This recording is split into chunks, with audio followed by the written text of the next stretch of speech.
Hello दोस्तों, आप सभी का हमारे YouTube चैनल भक्ति मार्ग में स्वागत है। सनातन धर्म के ग्रंथों में बताया गया है कि बुरे कर्मों का फल हमेशा बुरा ही मिलता है, चाहे वह इंसान हो या फिर ईश्वर। इसका एक उदाहरण माता सीता का है, जिसका जिक्र रामायण में किया गया है। दरअसल रामायण कई भाषाओं में लिखी गई है। अलग अलग रामायण में कई तरह की पौराणिक कथाएं मिलती हैं। माता सीता बाल्यावस्था में अपनी सहेलियों के साथ बगीचे में खेल रही थी। वहीं एक तोते का जोड़ा पेड़ पर बैठा था। तोते का जोड़ा भगवान राम और माता सीता के बारे में कह रहा था। उनकी बातों को सुनकर माता जी का ध्यान उन पर गया। मादा तोता बोल रही थी कि अयोध्या के राजकुमार राम काफ़ी प्रतापी राजा होंगे, उनसे माता सीता का विवाह होगा। तोते के मुंह से भावी पति का नाम सुनकर माता सीता अचंभित हो गई। उन्हें अपने बारे में और जानने की जिज्ञासा जागृत हुई, इसलिए उन्होंने अपनी सहेलियों से कहकर दोनों पंछियों को पकड़ लिया और फिर उन दोनों को पूछा कि भविष्य के बारे में इतना ज्ञान कहाँ से प्राप्त हुआ। तब पक्षियों ने बताया कि इससे पहले हम ऋषि वाल्मीकि के आश्रम में रहते थे, जहाँ हर रोज राम और सीता के जीवन के बारे में बताया जाता है, इसलिए उनको दोनों के बारे में हर चीज़ कंठस्थ याद हो गई है। सीता जी ने पक्षियों से कहा कि जिस जनक पुत्री सीता की तुम लोग बातें कर रहे हो वह मैं ही हूँ। मुझे मेरे और राम के बारे में और भी बातें जाननी हैं। तब नर तोता ने कहा कि हे सीता, आपका विवाह अयोध्या के राजा दशरथ के ज्येष्ठ पुत्र राम के साथ होगा और आपकी जोड़ी अद्भुत होगी। सीता जी प्रश्न पूछती रही और दोनों तोता जवाब देते रहे। ऐसे में सीता जी प्रसन्न हो गई और कहा कि अब ये हमारे साथ ही यहाँ पर रहेंगे। लेकिन ये सुनकर तोता हैरान रह गया और कहा कि हम गगन के पक्षी हैं, हमें पिंजरे में कैद ना करो। तोते ने इसके लिए बहुत याचना की। तब सीता जी ने नर तोते को छोड़ दिया, लेकिन मादा तोता को नहीं छोड़ा और कहा कि यह मेरे साथ रहेगी। नर तोते ने कहा कि माता, मेरी पत्नी गर्भवती है, हम दोनों एक दूसरे का वियोग सहन नहीं कर सकते।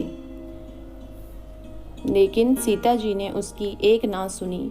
इस पर मादा तोता को बहुत गुस्सा आया और शाप दे दिया कि जिस तरह तुमने गर्भ अवस्था में मेरे पति से मुझको अलग कर दिया, वैसे ही गर्भ अवस्था के दौरान तुमको भी पति वियोग सहना पड़ेगा। इतना कहते ही मादा तोता ने अपने प्राण त्याग दिए। मादा तोता के प्राण त्यागने के कुछ समय पश्चात ही नर तोता ने भी पत्नी वियोग में अपने प्राण त्याग दिए। इसके बाद माता सीता को बहुत पछतावा हुआ, परंतु तब तक देर हो चुकी थी। अगले जन्म में तोता वही धोबी था जिसने माता सीता के चरित्र पर उंगली उठाई थी, जिसके बाद भगवान राम ने सीता का गर्भ अवस्था के दौरान त्याग कर दिया। तब माता सीता महर्षि वाल्मीकि के आश्रम में रहने लगी और वहीं पर उन्होंने लव और कुश को जन्म दिया।